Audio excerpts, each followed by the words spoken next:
जय हिंद, नमस्कार। मैं अंबर जैदी स्वागत करती हूँ आप सबका एक बार फिर से हमारे आज के कार्यक्रम में। बड़ी अहम खबर के साथ एक बार फिर से आपके सामने हाजिर हुए हैं। इंडिया और रशिया जो है वो अपनी फाइनेंशियल कॉर्पोरेशन जो है उसको काफ़ी ज़्यादा मजबूत बनाने के लिए आगे बढ़ रहे हैं। हालाँकि हम सब जानते हैं कि रशिया और इंडिया के बीच में जो रिश्ते हैं वो काफ़ी मजबूत है, लेकिन एक बात से जो फाइनेंशियल कॉर्पोरेशन है वो और मजबूत हो रहा है और वो इससे रिलेटेड खबरें सामने आ रही हैं कि इंडिया और रशिया जो है अपना फाइनेंशियल सिस्टम जो है वो अलाइन कर रहा है, जिसमें बैंकिंग कार्ड्स और जो बैंकिंग ट्रांजैक्शंस हैं, फाइनेंशियल ट्रांजैक्शन, उनको और स्मूथ बनाया जा सकेगा बिटवीन इंडिया एंड रशिया। और इस पूरे सिस्टम को किस तरह से अलाइन किया जा रहा है, कैसे कैसे ये सारी चीज़ें और आगे बढ़ेंगी, क्या कुछ इसमें अपडेट्स हैं, उसको आगे डिटेल में समझेंगे। और इस पर बात करने के लिए हमारे साथ मौजूद है उमेश जी। उमेश जी, बहुत स्वागत है आपका। जय हिंद, नमस्कार। जय सिया राम अंबर जी।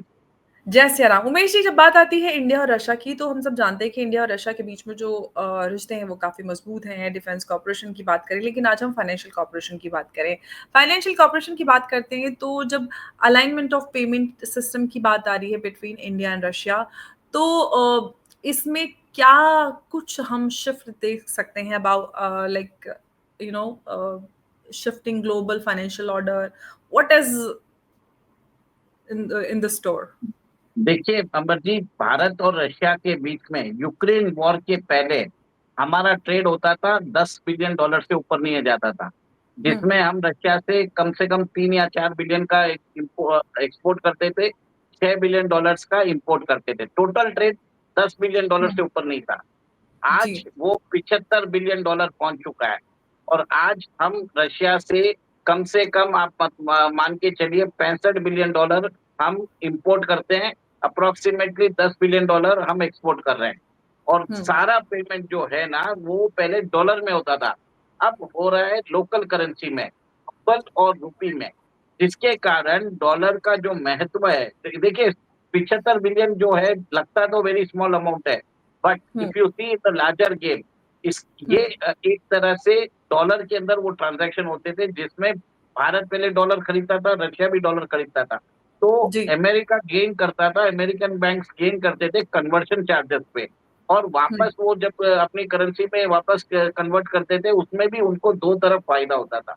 अब हुँ, क्या किया भारत ने रशिया को बोला कि सैंक्शंस आपके ऊपर 25,000 सैंक्शंस लगा दिए रशिया के ऊपर, यूक्रेन वॉर के बाद।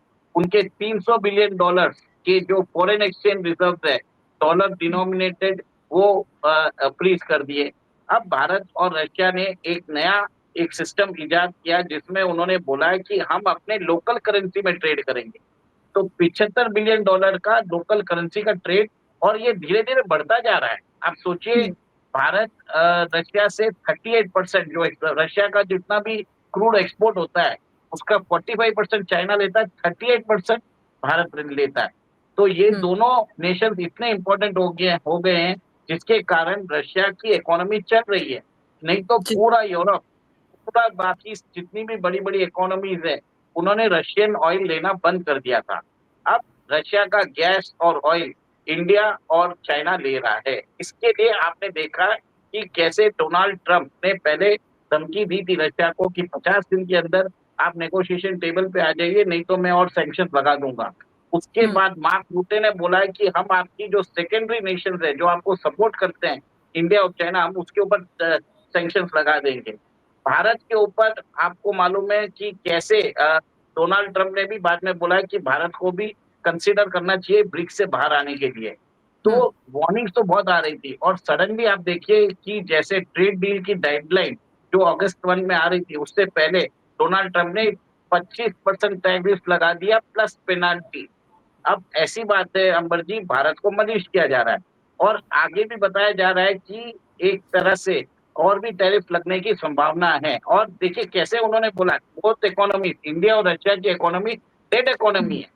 अब जी। डेड इकोनॉमी बोल के वो बता रहे हैं कि आप दोनों भाड़ में जाओ, हम आपके ऊपर सैंक्शन लगाएंगे और पाकिस्तान को हम सपोर्ट करेंगे।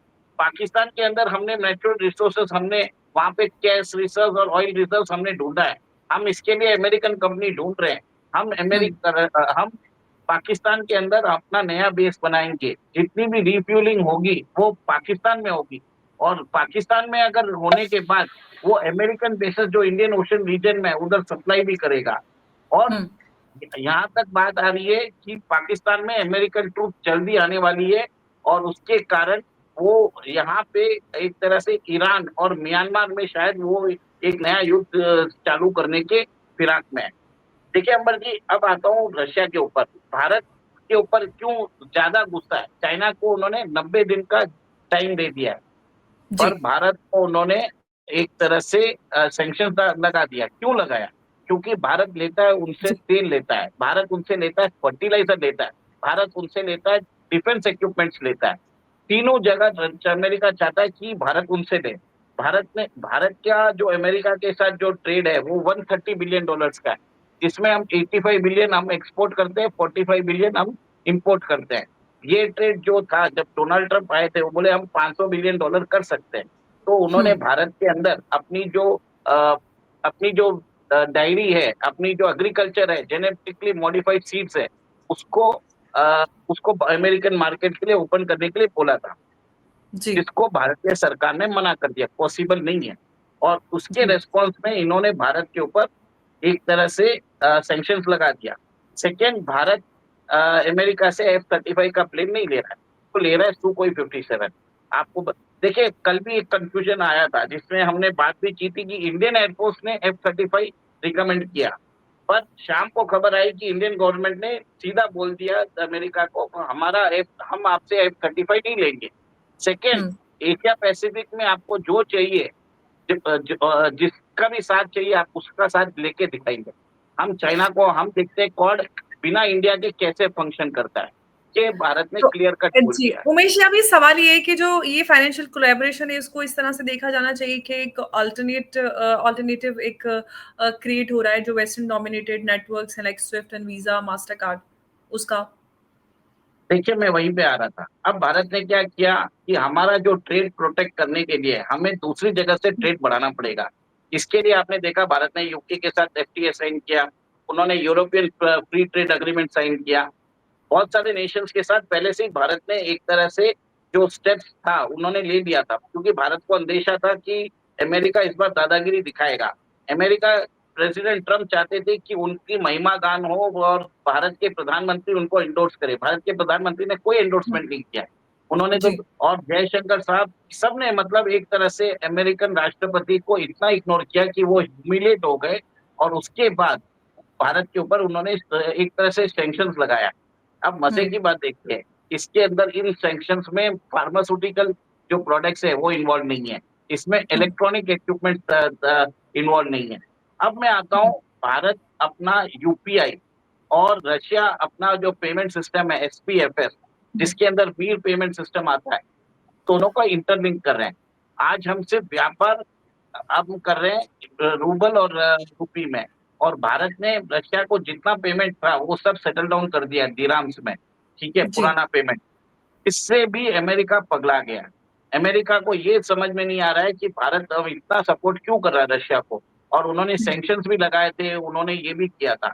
अब क्या होगा कि अगर हम यूपीआई और उनका मीर पेमेंट सिस्टम अगर हो जाए, तो हम रशियन एयरपोर्ट में चले जाइए मॉस्को में, वहां पे हुँ। जाके इंडियन रूपी के हमारा जो रूपी डिनोमिनेटेड अकाउंट्स है, उधर जाके भी काम करेगा। आप उधर से भी पेमेंट कर सकोगे, जिसके कारण आपको कन्वर्शन चार्जेस नहीं लगेंगे और इंस्टेंट पेमेंट सेटलमेंट होता है। आपको बता देता हूँ, भारत का यूपीआई और जो रशियन मीर है वो ब्लॉकचेन पे रखा हुआ है, और वो सिक्योर ट्रांजैक्शन होगा। इससे कन्वर्शन कॉस्ट कम होगा। इससे क्या होगा, डॉलर कोई लेगा नहीं, डॉलर नहीं लेगा तो क्या होगा, वीजा और मास्टर पे की कोई अहमियत नहीं रह जाएगी, स्विफ्ट का हुँ। कोई अल्टीमेटम भी नहीं रहेगा। अब अच्छा, तो उमेश जी, अब इस पूरे इनिशिएटिव को क्या हम एक ब्रॉडर पुश के रूप में देख सकते हैं टुवर्ड्स डॉलराइजेशन? अगर ऐसा है, तो क्या रिस्क और रिवॉर्ड्स हो सकते हैं फॉर इंडिया? देखिए, मैं डी-डॉलराइज़ेशन के पक्ष में नहीं हूँ, मैं किसी को भारत अपना पक्ष रख रहा है, भारत अपने आप बढ़ता जा रहा है। तो ना हुँ। तो एंटी अमेरिका है, ना एंटी रशिया है, भारत हुँ। प्रो इंडिया है। अब भारत हुँ। को क्या है, आज अपना इंटरनेशनलाइज़ेशन ऑफ रूपी हो रहा है, और बात हुँ। ये भी हो रही है कि सेंट्रल बैंक डिजिटल करेंसी जो बाकी देशों की है ब्रिक्स की, उसको इंटरलिंक कर दिया जाए, जिसमें digital Yon, digital rupee, digital rouble, digital वो रांड, डिजिटल रियाल, इन सबको एक तरह से लिंक कर सके, वो भी प्रपोजल की बात हो रही है। भारत के ऊपर उन्होंने 25% टैरिफ लगाया, ब्राजील पे 50% टैरिफ लगाया, आप सोचिए। तो अब जी। सिर्फ अब रशिया ने प्रपोज किया है, भारत को बोला है कि हम आपको सुखोई 57 देने को तैयार है, पूरा टेक्नोलॉजिकल ट्रांसफर देंगे, आपको R-77 बीवी रैम मिसाइल देने को तैयार है, उसके बाद S-500 सिस्टम देने को तैयार है। फिर आपने हमने बोला भी था कि कैसे उनका अनमैन्ड ड्रोन व्हीकल S-70 वो भी देने को तैयार है। अब ब्रह्मोस एनजी जो उनकी ऑर्शनिक मिसाइल का जो स्वरूप है उसको वो को डेवलप करेंगे। AK-203 का मिसाइल का राइफल्स का प्रोडक्शन तो चालू हो चुका है। उसके अलावा उन्होंने नए-नए और भी हथियार जो राइफल्स है, मशीन गन्स है, उसका भी टेक्नोलॉजिकल ट्रांसफर होने वाला है। S-500 सिस्टम वो भारत के अंदर वो लेके आने वाले हैं। सुखोई 30 का अपग्रेड चालू हो गया है। उसके अलावा टैंक्स भी ऑफर किया है।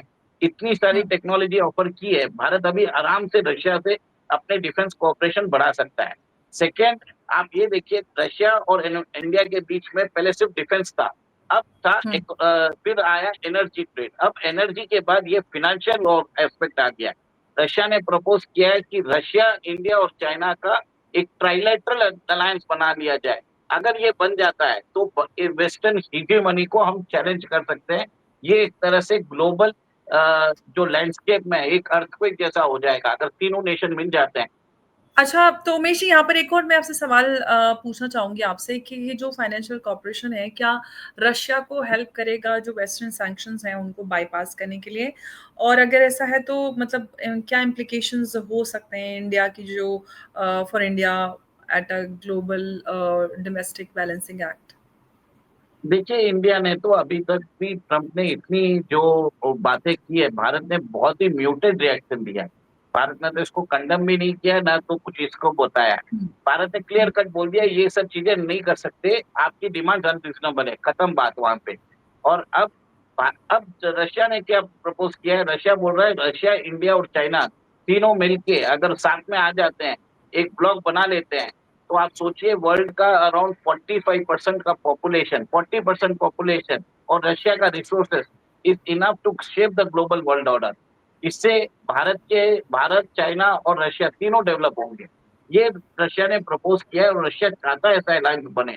और पर भारत और चाइना के बीच में एक तरह से हमारे दोनों के बीच में डिफरेंसेस थे, जो अब आपने देखा है धीरे-धीरे खत्म होते जा रहे हैं, जहाँ पे हम चाइनीज़ को वीज़ा देने वाले हैं, चाइना ने हमको मानसरोवर में अलाउ किया है, भारत चाइनीज़ कंपनीज़ को इंडिया के अंदर इन्वेस्ट करने के लिए रेडी कर रहा है ताकि बजट 24% लिमिट होगी, टेक्नोलॉजिकल ट्रांसफर होगा।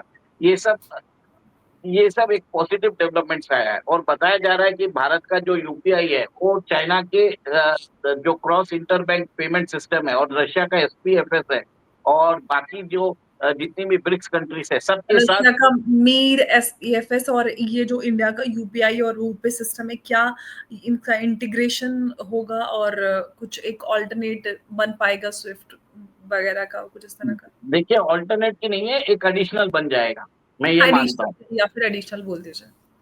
हाँ, एडिशनल बनेगा जिसके अंदर अगर वेस्टर्न नेशन सैंक्शन भी डालेंगे, तो उसे कोई फ़र्क पड़ने वाला नहीं है।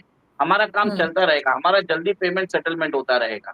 इससे ओके। एक तरह से वर्ल्ड में एक नया फाइनेंशियल आर्किटेक्चर इमर्ज होगा और एक बार अगर समझ जाइए कि इंडिया और रशिया का चालू हो जाता है, तो कल इंडिया, चाइना, रशिया का चालू हो जाएगा। फिर परसों वो ब्राज़ील बोला चलो मैं भी अपना जोड़ देता हूँ। तो ऐसे आपको मालूम है ब्रिक्स में पहले 5 कंट्रीज़ थे, अभी 11 कंट्रीज़ हो गए हैं। ईरान आ गया है, इथियोपिया आ गया है, इंडोनेशिया आ गया है, फिर इजिप्ट आ गया है। तो बहुत सारे कंट्रीज जॉइन हो चुके हैं और बहुत जॉइन करने की तैयारी में है। कि टर्की तो भीख माँग रहा है कि हमको जॉइन करने दो। पाकिस्तान तो जी, बिलक-बिलक के रो रहा है कि मुझे दे रहे नहीं है। भारत हुँ, ने उसकी एंट्री ब्लॉक करके रखी है। तो जी, आप ये देखिए कि भारत, रशिया और चाइना ब्रिक्स का जो है वो कॉन्सेप्ट अब मूव किया है। देखिए अंबर जी, मेरा ये मानना है कि भारत ने जिस हिसाब से रशियन इकोनॉमी को सँभाला है, रशिया का जो हमारे ऊपर जो कर्ज था वो उतार दिया। 1971 में हमें रशिया ने, हमारे सोवियत यूनियन ने हमको सपोर्ट किया था। आज हमने रशियन इकोनॉमी को उनके वॉर टाइम पे हमने उनको सपोर्ट किया। हमने उनका डिस्काउंटेड तेल लिया। अगर भारत डिस्काउंटेड तेल नहीं लेता है, आप सोचिए एक दिन में कितना लेता है, कितना तेल लेता है, आप सोचिए भारत एक महीने में जी। कितना तेल लेता है। 20 लाख टन, मतलब 2 मिलियन टन ले रहा है ऑयल। हुँ। अगर 2 मिलियन टन ऑफ ऑयल न ले भारत और रशिया से नहीं लेना चालू करे, तो इमीडिएटली जो क्रूड का प्राइस है वो $140 चाहे चले जाएगा। क्या डोनाल्ड जी। ट्रम्प वर्ल्ड के अंदर इन्फ्लेशन लाना चाहते हैं? क्या वो दुनिया को रिसेशन में डालना चाहते हैं? हमें ये क्वेश्चन पूछना चाहिए। सेकंड, जी, अमेरिका को एक क्वेश्चन मैं आपसे पूछना चाहती हूँ यहाँ पे कि ये जो सवाल अभी आ रहा है, क्योंकि हम इकोनॉमिक और ट्रेड के कॉन्सिक्वेंसेस की बात करें, जो इंडियन एक्सपोर्टर इम्पोर्टर्स हैं, उनको क्या बेनिफिट होगा bypassing the dollars in favour of direct रूपी रूबल ट्रांजैक्शन? कैसे ये उससे क्या वो नजर आएगा? देखिए, पहले सब जाता था स्विफ्ट में जाता था, कन्वर्शन चार्जेस देने पड़ते थे। जो कन्वर्शन हुँ, चार्जेस बताते हैं लोग 6% के आसपास होता था। इसमें एब्सोल्युटली। इसमें कन्वर्शन चार्जेस बहुत कम होगा। हुँ, सेटलमेंट पैसे का होता था, 3-4 दिन लग जाते थे। इसमें इसमें बताते हैं 10 कुछ सेकंड लगेंगे, मतलब 1 मिनट से भी कम लगेंगे। तो कहीं न कहीं मैं आपको ये बता रहा हूँ कि भारत एक तरह से भारत के एक्सपोर्टर और इम्पोर्टर्स को इमीडिएट पेमेंट एंड सेटलमेंट मिलेगा, ट्रांज़ैक्शन जल्दी कंप्लीट होगा, ट्रांज़ैक्शन फीस कम लगेंगे और भारत की जो अर्थव्यवस्था है, जो डॉलर डिनोमिनेटेड रहती है और डॉलर के भाव बढ़ते रहते हैं और गिरते रहते हैं, जो बढ़ते हुँ, रहते हैं तब हमें प्रॉब्लम होता है, उससे हम जी। शील्ड हो जाएँगे। अब अमेरिका को लग रहा है, अमेरिका का पहले क्या था, कोविड से पहले अराउंड बताया जाता है 59% जो वर्ल्ड का रिजर्व था, वो डॉलर में था। अब वो घट के 52% हो गया है। इससे के लिए अमेरिका को अपनी बादशाहत, जो डॉलर की बादशाहत है, वो एक तरह से खतरे में नज़र आती जा रही है। अमेरिका का सबसे बड़ा वेपन उसकी मिलिट्री नहीं है, उसका डॉलर है। आप ये ध्यान रख लीजिए। ये डॉलर ऐसी चीज़ है, जो अमेरिका के खर्चों को एक तरह से प्रमोट करती है। उनके 800 मिलिट्री बेसेस है। आप सोचिए विश्व भर में 195 नेशंस है, 800 military bases across 80 countries. America की खर्चे इसके लिए मेंटेन कर पाता है क्योंकि डॉलर का वर्चस्व है फाइनेंशियल सिस्टम में। और भारत, चाइना और रशिया इसी वर्चस्व को अब चैलेंज करेंगे। और आपने ये भी बता देता हूँ, अब तो डोनाल्ड ट्रम्प को बोल दिया, भूल जाओ क्वाड की समिट, आपको आना है तो आप आओ, नहीं तो भाड़ में जाओ। सीधी जी। बात, मतलब कल और सीधा बोल दिया, आपके F-35 भी नहीं चाहिए हमको और फ्यूचर हुँ। में आप सोच लीजिए, हमको कोई भी डिफेंस इक्विपमेंट नहीं लेंगे। कल अच्छा, भारत ने उमेश जी, एक बात बताइए कि अगर जिस तरह से ये जो इंडो रशियन फाइनेंशियल इंटीग्रेशन हो रहा है या कॉर्पोरेशन बढ़ रहा है, तो इसका क्या रिस्पॉन्स आपको लगता है कि यूएस या यूरोपियन यूनियन की तरफ से आ सकता है? खास तौर से जब उस तरह के कॉर्पोरेशन में जहाँ पर जो रशिया के ऊपर सैंक्शंस लगे हैं, वो वीक हो सकते हैं? देखिए, ऑलरेडी प्रॉब्लम तो चालू हो ही गया ना। $15 बिलियन का जो यूरोप को हम उनको रिफाइंड क्रूड बेचते थे, पेट्रोलियम हुँ, या पेट्रोल हो, डीजल हो, जेट रिफाइंड फ्यूल है, वो तो बंद कर दिया है।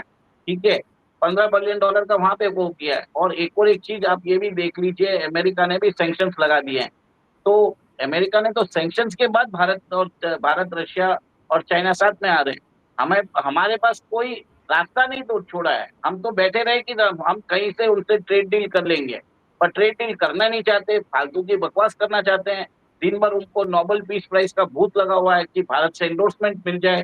ये सब क्या बात की बात है। और एक चीज है, अमेरिका के अंदर जेफरी करके एक इकोनॉमिस्ट है, उन्होंने भी डोनाल्ड ट्रम्प की जी भर के खिंचाई की है। उन्होंने डोनाल्ड ट्रम्प को भारत को और चाइना को बोला है कि डोनाल्ड ट्रम्प की जो धमकियां हैं, गीदड़ धमकियां है। आपके पास ऑप्शन खुला रखिए और आप आराम से अपने जो ऑप्शन है उसको आप तलाशते रहिए। मतलब आप सोच लीजिए, अमेरिका के अंदर भी प्रॉब्लम आ चुका है। वहां पे अनएम्प्लॉयमेंट बढ़ता जा रहा है। कोविड के बाद सबसे बड़ा रिट्रेंचमेंट उधर चल रहा है।